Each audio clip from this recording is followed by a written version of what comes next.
दर्शकों, क्या एक संत एक समाज का बुरा चाह सकता है?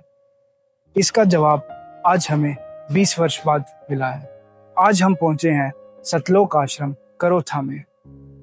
यही वो आश्रम है जहां से संत रामपाल जी का सफर शुरू हुआ था, और यही वो आश्रम भी है जहां पर आज से 20 वर्ष पहले आर्य समाजियों द्वारा एक हमला किया गया था, जिसकी वजह से आज समाज ने एक बहुत ही महत्वपूर्ण संत को, उनकी बहुत सारी मुहिम को, उनके अच्छे कार्यों को खो दिया। तो दर्शकों, संत रामपाल जी महाराज जी वही संत हैं जिन्होंने समाज कल्याण के लिए अपनी जूनियर इंजीनियर की पोस्ट से इस्तीफा दे दिया था, ताकि वो समाज कल्याण में और समाज सुधार में एक महत्वपूर्ण भूमिका निभा सके। समाजियों की वजह से इस करोथा गांव ने वो बहुमूल्य संत की संगत को खो दिया, जिनसे इस समाज का कल्याण हो सकता था। परंतु हमें आज 20 वर्ष बाद वो कल्याण, वो सामाजिक कल्याण, वो सामाजिक कार्य दिख रहे हैं। पूरे भारतवर्ष में संत रामपाल जी महाराज जी की मुहिमें जो चल रही हैं, जैसे कि अन्नपूर्णा मुहिम, किसान बचाओ मुहिम, चिकित्सा, पढ़ाई, गरीबों को राशन, ये सब मुहिम संत रामपाल जी महाराज द्वारा आज के समय पे चलाई जा रही हैं।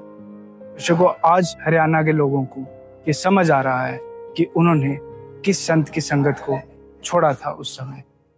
आज संत रामपाल जी महाराज जी का डंका पूरे विश्व में बज रहा है। संत रामपाल जी महाराज आज हमेशा सुर्खियों में है, उनकी हर एक मुहिम आज ट्रेंडिंग में है। संत रामपाल जी महाराज जी का एक नारा है, रोटी कपड़ा चिकित्सा और मकान हर गरीब को देगा कबीर भगवान।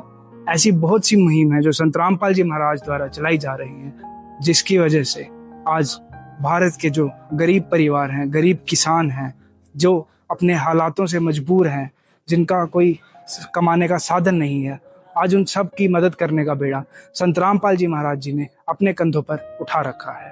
तो दर्शकों, मैं आपको बताना चाहूँगा कि इस समय हरियाणा में संत रामपाल जी महाराज द्वारा गरीब किसानों को, गरीब जो फैमिलीज हैं, उनका खाना पीना, उनका सारा खर्चा, उनके बच्चों को पढ़ाने तक का बेड़ा संत रामपाल जी महाराज जी ने उठा रखा है।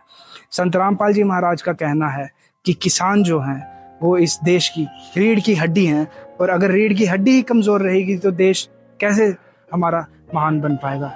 संत रामपाल जी महाराज जी का एक और नारा हमने सुना है, जिसमें वो कह रहे हैं कि वो भारत को फिर से सोने की चिड़िया बनाएंगे, जो कि हम देख पा रहे हैं। उस पे वो काफ़ी काम भी कर रहे हैं। उनकी जो मुहिम है वो इस पे 24 घंटे चल रही है, ताकि वो इस देश के किसान को, जो रीढ़ की हड्डी है, उन्हें मजबूत कर सके, ताकि ये देश वापिस से एक सोने की चिड़िया बन सके। हाल ही में संत रामपाल जी महाराज द्वारा कई बाढ़ग्रस्त एरियाओं में मोटर और पाइप भी दी गई है, पर हैरानी की बात यह है कि उनसे कभी ये वापस नहीं मांगा जाएगा। ये उन्हें परमानेंट दिया गया है कि ताकि वो आगे भी अगर कोई ऐसी सिचुएशन आए तो वो उसका इस्तेमाल कर पाए।